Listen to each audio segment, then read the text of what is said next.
नमस्कार दोस्तों, YouTube के परिवार नॉलेज विदाउट फियर पर आपका हार्दिक स्वागत है।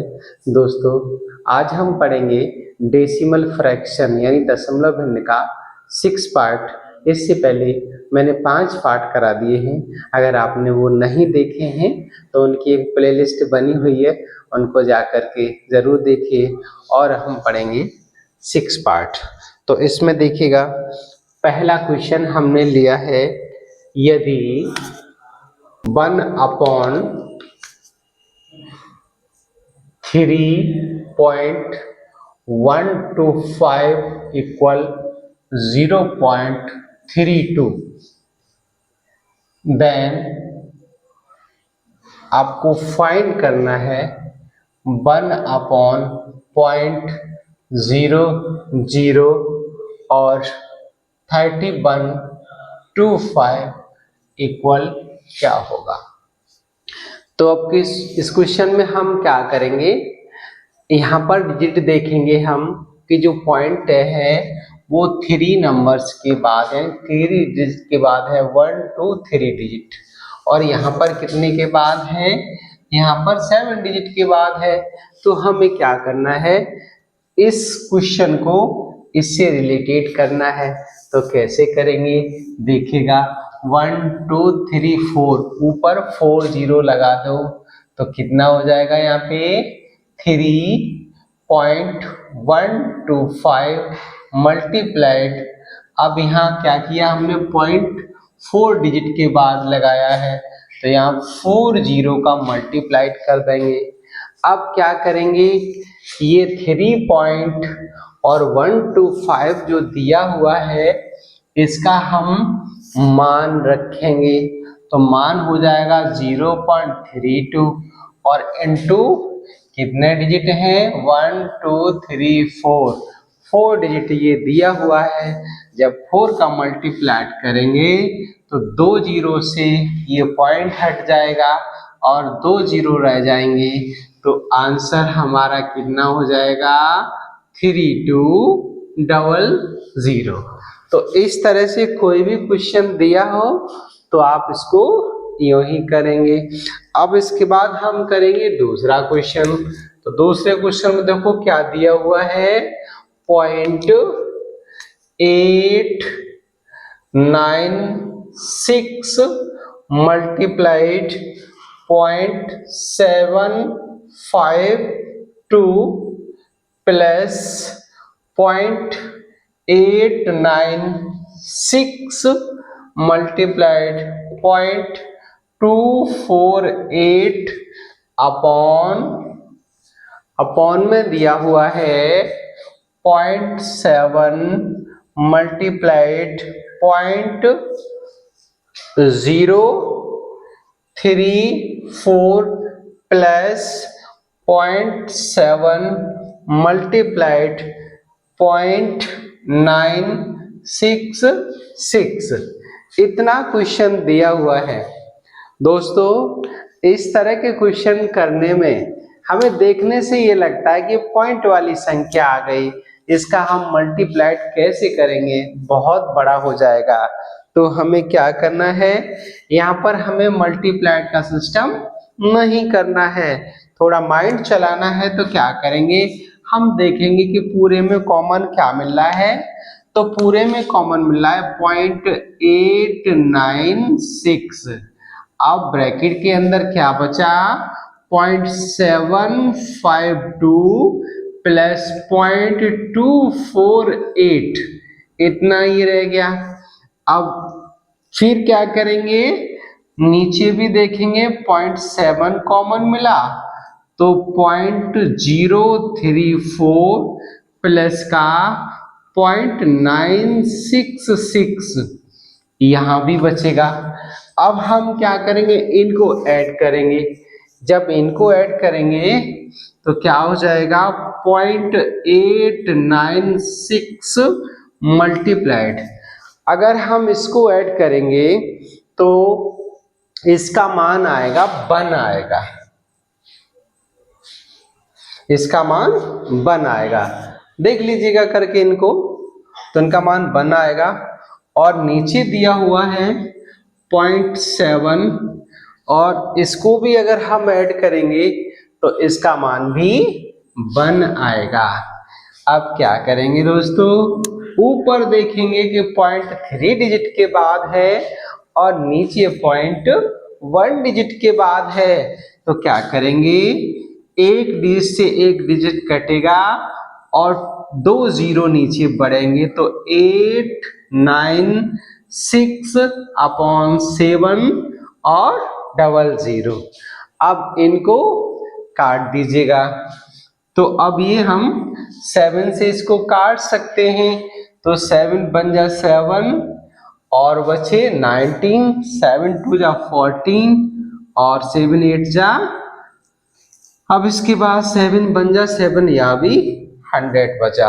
अब क्या करेंगे, यहाँ 2 जीरो हैं तो इधर 2 डिजिट छोड़ के पॉइंट लगा देंगे और वही हो जाएगा हमारा आंसर। तो 0.12 यानी कि 0.12 और यही हो गया हमारा आंसर।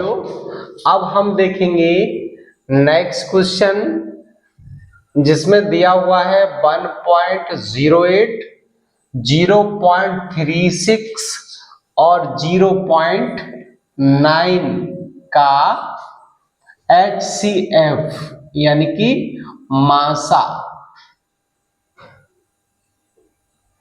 क्या होगा। तो देखिएगा, डेसिमल फ्रैक्शन में पॉइंट वाली संख्याओं का मासा और लासा भी पूछ लेते हैं और भिन्नों का क्रम भी पूछ लेते हैं। तो हम क्या करेंगे, सबसे पहले हम ये देखेंगे कि यहाँ पर जो पॉइंट है वो कितने अंकों के बाद है। तो हमने देखा कि यहाँ पॉइंट 2 अंकों के बाद है, यहाँ भी, और यहाँ 1 अंकों के बाद है। तो हमें छोटी संख्या से मतलब नहीं होता है, हमें देखना होता है कि अधिक से अधिक कितने डिजिट के बाद हमारा पॉइंट दिया हुआ है। तो हम क्या करेंगे, अगर 2 अंक के बाद दिया हुआ है तो हम इसको 1.08 इसको लिखने के बाद, और 2 डिजिट के बाद है तो 2 जीरो यहाँ लगा दो। इसी तरह से 0.36 है तो यहाँ भी 2 जीरो लगा दो, और 0.9 है तो यहाँ भी 2 जीरो लगा दो। तो फिर क्या करेंगे, अब यहाँ 2 जीरो है तो पॉइंट हटेगा तो 108 हो जाएगा, यहाँ 36 हो जाएगा और यहाँ 90 हो जाएगा। और बस इसी संख्या का हमें क्या करना है, HCF निकालना है। तो HCF निकालने के लिए हम देखेंगे कि ये संख्या हमारी किसके पहाड़े से कट रही है। तो हम देखेंगे, अगर हम 18 यानी 18 का टेबल लेंगे तो 18 के टेबल से ये तीनों संख्याएं कट जाएंगी, तो इनका जो मासा हो जाएगा वो 18 हो जाएगा। देखिए, 18 से 18 दूनी 36, 18 पंजे 90 और 18 ये भी कट जाएगा हमारा। अब क्या करेंगे, यहाँ से मासा हमारा कितना आया, मासा आया 18 आया। अब हमने क्या किया था, 2 जीरो से हम मल्टीप्लाई किया था, तो 2 डिजिट छोड़ के पॉइंट लगा देना है और वही हो जाएगा आंसर। इसी तरह के क्वेश्चन को आगे और करने के लिए मैं एक एग्जांपल और लेता हूं ताकि आपके समझ में अच्छे से आ जाए। 0.54, 1.8 और 7.2 का मासा क्या होगा, मासा क्या होगा। अब दूसरे क्वेश्चन को भी हमें करना है। तो अब यहाँ भी देखेंगे कि जो हमारा पॉइंट दिया हुआ है वो 2 डिजिट के बाद है मैक्सिमम, यहाँ 1 डिजिट के बाद है यहाँ 1, लेकिन हमें मैक्सिमम वाला पॉइंट देखना है कि अधिक से अधिक कितने अंकों के बाद पॉइंट है। तो यहाँ 2 अंकों के बाद है, तो क्या लिख देंगे, 0.54 मल्टीप्लाइड, अब 2 अंकों के बाद है तो 2 जीरो बढ़ा लीजिए, 3 अंकों के बाद होता तो 3 बढ़ा लेते, 4 के बाद होता तो 4 बढ़ा लेते। दूसरा है 1.8 मल्टीप्लाइड 100, यहाँ हो जाएगा 54, यहाँ हो जाएगा 180 और 7.2 इंटू 100, यहाँ हो जाएगा 72। अब क्या करेंगे, इतना करने के बाद अब हम देखेंगे कि ये जो संख्या है, ये संख्या है हमारी किससे कट रही है, तो ये भी हमारी संख्या 18 से कट जाएगी। कैसे कटेगी, 18 3 54, 18 एकम 18, 18 चौको 72, पूरी कटेगी। तो किससे कटी, 18 से कटी। तो इसका जो मासा हो जाएगा वो मासा कितना आएगा, यहाँ 2 डिजिट हमने 100 से मल्टीप्लाइड किया है, तो क्या करेंगे, 2 जीरो से मल्टीप्लाइड किया है तो इन संख्या के 2 नंबर को छोड़ देंगे और 0.18 इसका आंसर। नेक्स्ट क्वेश्चन करेंगे जिसमें दिया हुआ है 3,0.09 और 2.7 का एलसीएम यानी कि लासा ज्ञात करो। तो इसमें अभी पॉइंट वाली संख्या है, अभी हमने किया था पॉइंट वाले एचसीएफ को, अब करेंगे पॉइंट वाले एलसीएम को। तो इसमें देखिए क्या करेंगे, ये 3 है, यानी थोड़ी देर के लिए हम क्या करेंगे, पॉइंट को भूल जाएंगे, यहाँ 3 लिख देंगे, यहाँ 9 लिख देंगे और यहाँ 27 लिख देंगे। अब इन दोनों का यहाँ देखेंगे कि एलसीएम क्या आ रहा है। तो देखो 3 से यानी कि सबसे बड़ी संख्या देखेंगे तो बड़ी संख्या 27 है, 9 से भी कट जाएगी और 3 से भी कट जाएगी। तो जो लासा हुआ वो क्या हुआ हमारा 27 हुआ। बट इसमें क्या करना है हमें कि 2 पॉइंट यानी 2 डिजिट के बाद पॉइंट लगा हुआ है, तो आंसर में हमें क्या करना है, 2 डिजिट के बाद पॉइंट लगाना है, तो 0.27 यही हो जाएगा आंसर। इसके बाद अब नेक्स्ट क्वेश्चन देखेंगे जिसमें दिया हुआ है कि कौन सी संख्या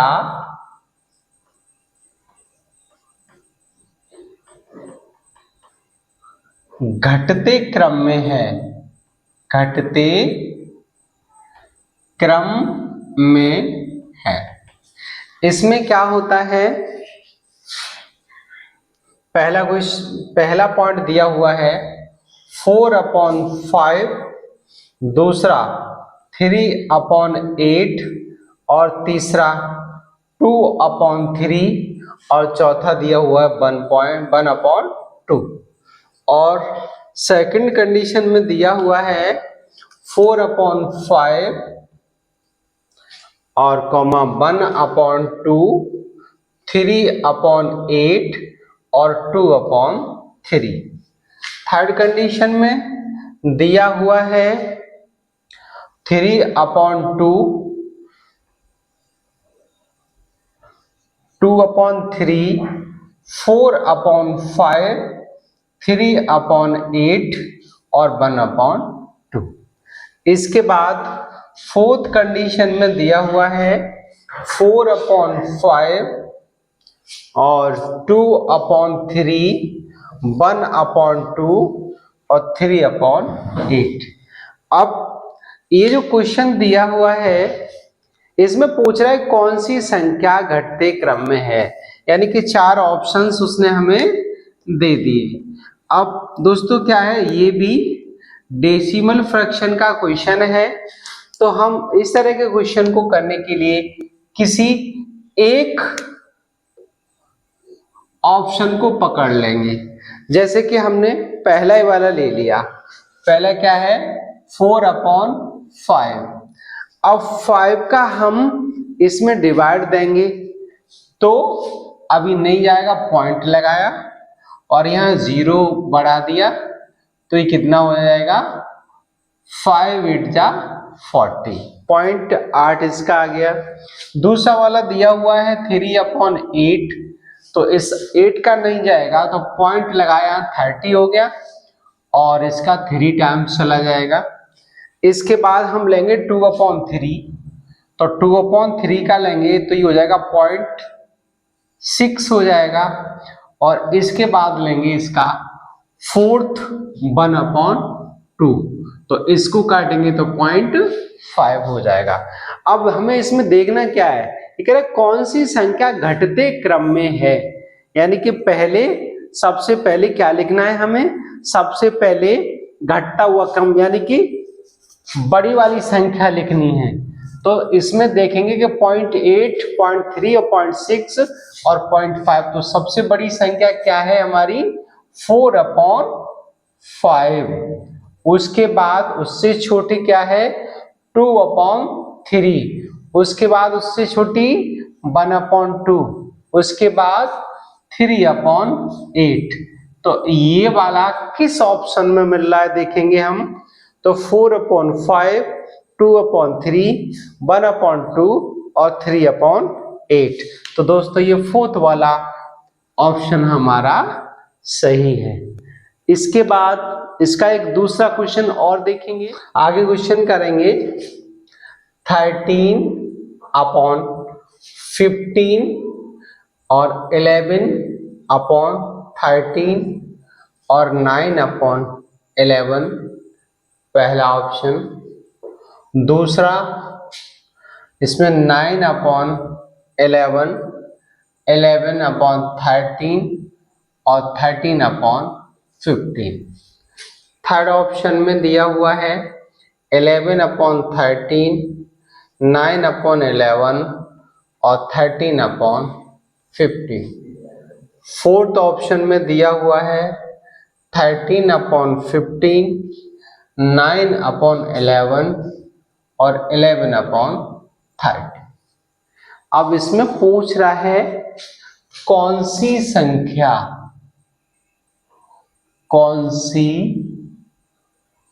संख्या चढ़ते क्रम में है, तो चढ़ते क्रम में होगी। तो क्या करेंगे इसके लिए, सबसे पहले हम आंसर करेंगे इसका, तो हम एक ऑप्शन पकड़ लेंगे 13/15, इसका डिवाइड करेंगे तो इसका डिवाइड जाएगा नहीं, तो हम पॉइंट लगा लेंगे, यहाँ 130 हो जाएगा और इसका जब हम डिवाइड देंगे तो 0.86 आ जाएगा।